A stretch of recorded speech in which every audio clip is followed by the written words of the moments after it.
오늘 읽으실 말씀은 에스겔 13장 1절에서 16절까지의 말씀입니다. 에스겔 13장 1절에서 16절의 말씀, 제가 읽고 마지막 절은 합독하도록 하겠습니다. 여호와의 말씀이 내게 임하여 이르시되, 인자야, 너는 이스라엘에 예언하는 선지자들에게 경고하여 예언하되, 자기 마음대로 예언하는 자에게 말하기를, 너희는 여호와의 말씀을 들으라. 주 여호와의 말씀에 본 곳이 없어 자기 심령을 따라 예언하는 어리석은 선지자에게 화가 있을진저. 이스라엘아, 너희 선지자들은 황무지에 있는 여우 같으니라. 너희 선지자들이 성 무너진 곳에 올라가지도 아니하였으며, 이스라엘 족속을 위하여 여호와의 날에 전쟁에서 견디게 하려고 성벽을 수축하지도 아니하였느니라. 여호와께서 말씀하셨다고 하는 자들이 허탄한 것과 거짓된 점괘를 보며 사람들에게 그 말이 확실히 이루어지기를 바라게 하거니와, 그들은 여호와가 보낸 자가 아니라. 너희가 말하기는 여호와의 말씀이라 하여도 내가 말한 것이 아닌즉 어찌 허탄한 묵시를 보며 거짓된 점괘를 말한 것이 아니냐. 그러므로 주 여호와께서 이같이 말씀하셨느니라. 너희가 허탄한 것을 말하며 거짓된 것을 보았은즉 내가 너희를 치리라. 주 여호와의 말씀이니라. 그 선지자들이 허탄한 묵시를 보며 거짓 것을 점쳤으니 내 손이 그들을 쳐서 내 백성의 공회에 들어오지 못하게 하며 이스라엘의 족속의 호적에도 기록되지 못하게 하며 이스라엘 땅에도 들어가지 못하게 하리니 너희가 나를 여호와인 줄 알리라. 이렇게 칠 것은 그들이 내 백성을 유혹하여 평강이 없으나 평강이 있다 함이라. 어떤 사람이 담을 쌓을 때 그들이 회치를 하는도다. 그러므로 너는 회칠한 자에게 이르기를, 그것이 무너지리라. 폭우가 내리며 큰 덩이가 떨어지며 폭풍이 몰아치리니 그 담이 무너진즉 어떤 사람이 너희에게 말하기를, 그것에 칠한 회가 어디 있느냐 하지 아니하겠느냐. 그러므로 나 주 여호와가 말하노라. 내가 분노하여 폭풍을 벗고 내가 진노하여 폭우를 내리고 분노하여 큰 우박 덩어리로 무너뜨리리라. 회칠한 담을 내가 이렇게 허물어서 땅에 넘어뜨리고 그 기초를 드러낼 것이라. 담이 무너진즉 너희가 그 가운데에서 망하리니 나를 여호와인 줄 알리라. 이와 같이 내가 내 노를 담과 회칠한 자에게 모두 이루고 또 너희에게 말하기를, 담도 없어지고 칠한 자들도 없어졌다 하리니. 합동하시겠습니다. 이들은 예루살렘에 대하여 예언하기를, 평강이 없으나 평강의 묵시를 보았다고 하는 이스라엘의 선지자들이니라. 주 여호와의 말씀이니라. 아멘. 할렐루야. 네, 오늘 또 하나님의 말씀을 사모하셔서 이 새벽 성전의 자리를 지키시는 우리 평강의 성도 여러분들을 주님의 이름으로 환영하고 축복합니다. 오늘 말씀은, 어제는 제가 여호와 하나님께서 예언을 이루시리라 말씀하셨지만 속담을 만들어서 자신들에게 그 속담이 이루어지는 것을 애써 부정하였던 이 이스라엘의 백성들의 모습을 보셨다라면, 오늘은 말을 만들어서 자신의 마음대로 예언하고 백성들을 현혹하였던 거짓 선지자들을 향한 하나님의 진노의 메시지를 담고 있음을 우리는 보게 됩니다. 바라기는 오늘 말씀을 통하여 우리의 삶에 병적으로 퍼져 있는 거짓 선지자들과 미신적으로 우리의 삶을 채워가고 있는 우리의 삶이 어떠한 모습들이 있는지 돌아보는 시간 되시길 소망합니다. 오늘 본문의 1절에 보면, 1절에 여호와의 말씀이 내게 임하여 이르시되 라는 이 선지자 에스겔이 자신의 예언에 대하여 어디서부터 그것이 시작되었고 어디서부터 기원하였는지에 대한 이야기를 다루고 있습니다. 선지자 에스겔은 하나님의 말씀을 전하기에 앞서 전하는 내용들에 대한 그 주체들을 정확하게 밝히고 있습니다. 바로 이 내용들이 하나님께로부터 전해진 말씀임을 정확하게 밝히고 있다는 것이죠. 에스겔이 이 글을 시작하기 전에 하나님이 이 예언의 메시지를 전하셨다는 것을 정확하게 밝히는 이유가 무엇입니까? 바로 이 말씀이 하나님께로부터 왔고 그 권위의 주체가 어디에 있는지 소상히 밝히는 것입니다. 그러나 동시에 하나님께로부터 왔다라고 하는 그런 자들 또 하나 더 있는데, 이들은 자신의 마음대로 전하는 자들이 등장합니다. 이들은 자신의 마음대로 말씀을 전하는데, 이들이 하나님께 듣지 않고 자신의 욕망대로 정치적 목적과 사람들의 기대를 벗삼아서 애언한 자들이 이 동시에 본문에도 등장한다라는 것이죠. 오늘 하나님께서는 거짓 선지자와 거짓 애언하는 여자들에 대한 심판을 오늘 본문은 다루고 있음을, 그것에 대한 경고를 하고 있음을 우리는 보았습니다. 어떠한 내용을 담고 있냐면 2절 3절을 한번 보도록 하겠습니다. 인자야, 너는 이스라엘에 애언하는 선지자들에게 경고하여 애언하되 자기 마음대로 애언하는 자에게 말하기를 너희는 여호와의 말씀을 들으라. 주 여호와의 말씀에 본 것이 없이 자기 심령을 따라 애언하는 어리석은 선지자에게 화가 있을진저.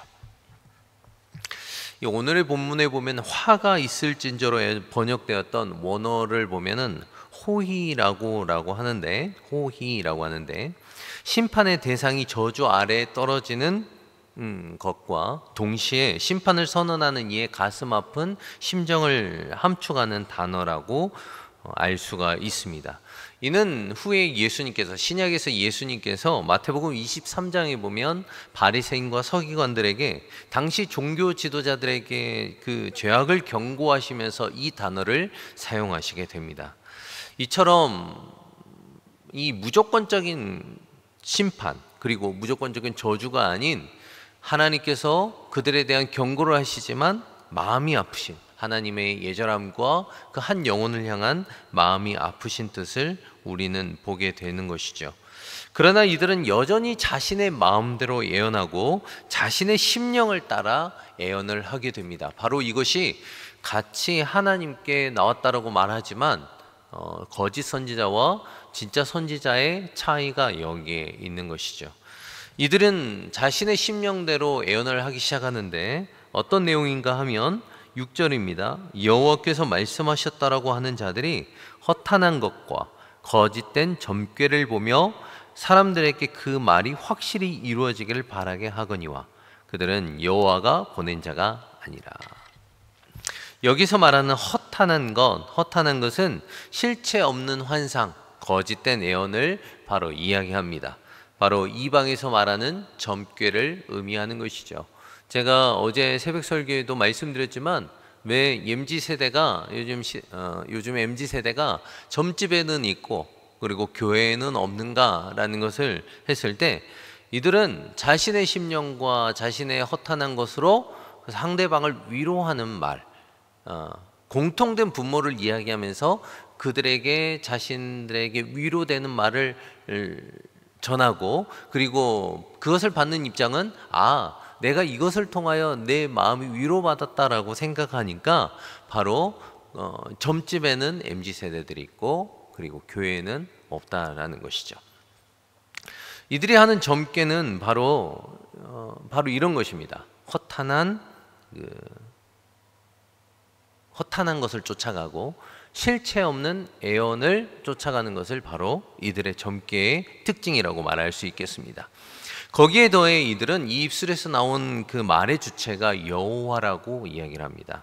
여호와께서 말씀의 주체가 된다라고 거짓말을 말하는 것입니다. 혹시 이와 같은 일을 들어보신 적이 있거나 아니면 보신 적이 있으십니까? 제가 아는 분이 어려움을 좀 당했습니다. 어려움을 당하니까 믿는 사람이면 어떻게 하겠나요? 기도를 하겠죠. 기도를 하는데, 기도를 하고 그것을 통하여 이겨내 보려고 하는데, 그 지인이 저기에 가면은 기도해 주는 분이 있다더라. 그분한테 가서 기도를 한번 받아보자. 뭐 이런 이야기를 했다라는 것입니다. 자신이 이기기 어려운 어려움과 상황에 처하면 사람들은 어떻게 되겠습니까? 지푸라기라도 잡아보고 싶은 게 사람의 심령이죠. 그러니까 어떻게든 그래도 신앙으로 풀어보려고 하고, 그분이 또 기도를 한다라고 하니까 쫓아갔다라는 것이죠. 그런데 이제 가서 이야기를 좀 나눠보려고 하니까 그분이 이랬다는 거예요. 그 이름을 한번 적어보세요 라고 하는 겁니다. 그래서 막 이름을 적어보고 하니까 참 이름에 외로움이 참 많으시네요. 막 하면서 이런 이야기를 저런 이야기를 해줬다라는 것입니다. 어디서 많이 보지 않았습니까? 네. 우리 성도님들은 점을 전혀 보지 않으셔서 잘 모르시는군요. 그렇죠? 네. 교묘하게 철학관 사상, 이 이름을 보면서 점을 치는 이 철학관 사상과 점집에서 하는 그런 기술들, 예수가 합쳐진 예수 점쟁이의 모습을 우리는 너무나도 주변에서 많이 보고 있다라는 것이죠. 기도의 권사님, 기도의 목사님 하면서 좋죠, 좋은데 가면은 예수의 이름을 빙자하여 예수의 점을 치는 자들이 주변에 그렇게 많다라는 것입니다. 이들은 점괘를 보는 동시에 그 입술에서 나오는 주체가 여호와의 말씀이다라고 이야기를 합니다. 여호와께서 말씀의 주체가 된다는 거짓말을 했다는 것이죠. 그러면 진정한 이 선지자와 거짓된 선지자의 차이가 무엇일까? 바로 열매에 있습니다. 진정한 그들에게 위로가 있는가? 진정한 회복이 있는가? 단순하게 말을 건네서 위로를 전한다, 그리고 그것에 대한 위로를 받았다, 그것은 진정한 회복이 있을 수가 없습니다. 바로 하나님께로부터 나오지 않았기 때문이죠. 사랑하는 성도 여러분, 여러분들의 삶에서 만약에 말씀을 통하여 진정한 내 회복이 이루어지지 않고 그것을 통하여 내 마음속 안에서 하나님에 대한 회복에 대한 열매가 열어지지 않는다면 그것은 조금 의심해 봐야 합니다. 단순하게 인간은 얼마든지 말로써 위로를 건넬 수 있습니다. 하지만 진정한 회복은 오직 누구에게로부터 이루어집니까? 하나님께로부터만 이루어진다라는 것입니다. 하나님께서는 이 거짓 선지자들을 치시겠다라고 말씀하시면서 8절에서 9절에서 얘기를 하시는데, 특히 9절을 보시면 그 선지자들의 허탄한 묵시를 보며 거짓 것을 점쳤으니 내 손이 그들을 쳐서 내 백성의 공회에 들어오지 못하게 하며 이스라엘 족속의 호적에도 기록되지 못하게 하며 이스라엘 땅에도 들어가지 못하게 하리니. 그들을 향한 심판을 세 가지를 오늘 본문에서는 이야기하십니다. 먼저 내 백성의 공회에 들어오지 못한다. 공회에 들어가지 못하는 자들은 누구였습니까? 이방인들이었습니다. 이방인들은 바로 하나님과 무관한 자가 된다라는 의미입니다. 둘째는 호적에 기록되지 못한다라는 것입니다. 호적에 기록되지 못한다라는 것은 무슨 의미입니까? 바로 법적, 사회적 권리를 행사할 자격을 박탈당한다라는 의미입니다. 세 번째는 이스라엘의 땅에 들어가지 못한다라고 하셨습니다. 바로 어떤 의미입니까? 당시 이스라엘들은 가나안에 들어가는 그 가나안의 약속에 대한 엄청난 의미를 부여했습니다. 그런데 이스라엘 땅에 들어가지 못한다라는 것은 무슨 의미입니까? 귀환의 기쁨을 맛보지 못하고 떠도는 백성이 된다라는 것을 오늘 본문은 의미하고 있다는 것입니다. 바로 이것이 무엇입니까? 영적 단절을 의미하는 것입니다. 또한 여기서 보시면은 여기서 내 손이라, 내 손이 너를 쳐이리라, 내 손이라는 신인 동형 동성론적인 표현을 쓰셨는데, 창조주 하나님께서 인간의 신체를 빗대어서 표현하시면서 심판의 의지를 정확하게 보여주시는 것은 바로 내가 이 심판의 주체이요 내가 심판을 꼭 이루겠다라는 바로 하나님의 의지를 드러내고 있는 것입니다. 그 이유가 무엇입니까? 9절 마지막 절에 너희가 나를 여호와인 줄 알리라. 이 살아계신 여호와에 대한 존재에 대한 그 증명을 하시겠다라고 말씀하시는 것입니다. 또한 계속하여 심판의 이유를 계속 설명하시는데 10절입니다. 이렇게 칠 것은 그들이 내 백성을 유혹하여 평강이 없으나 평강이 있다 함이라. 어떤 사람이 담을 쌓을 때 그들이 회치를 하는도다. 여기서 보면은 유혹이라는 단어가 나오는데, 이 원어 히트우라는 이 단어는 길을 잃게 만들었다라는 의미입니다. 참 선지자는 잘못된 길을 걷는 백성에게 진리를 선포하며 하나님의 계획과 뜻을 말씀하며 온전하게 회개하며 순종하는 자리로 걷게 하는 자들을 바로 온전한 이 선지자, 참 선지자라고 말할 수가 있겠습니다.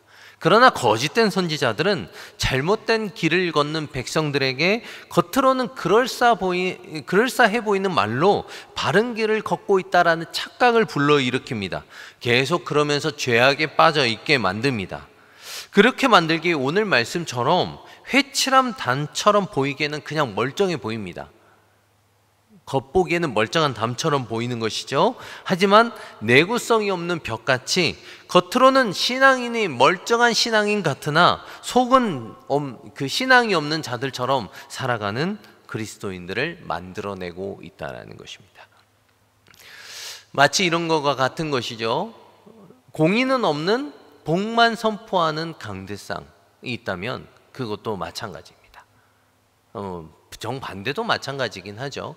왜냐하면 공의만 있다면 공포로서 성도들을 몰아놓고 그것에 대하여 굴복하게 하는 가스라이팅과 같은 이 말씀의 선포가 이루어지기 때문입니다.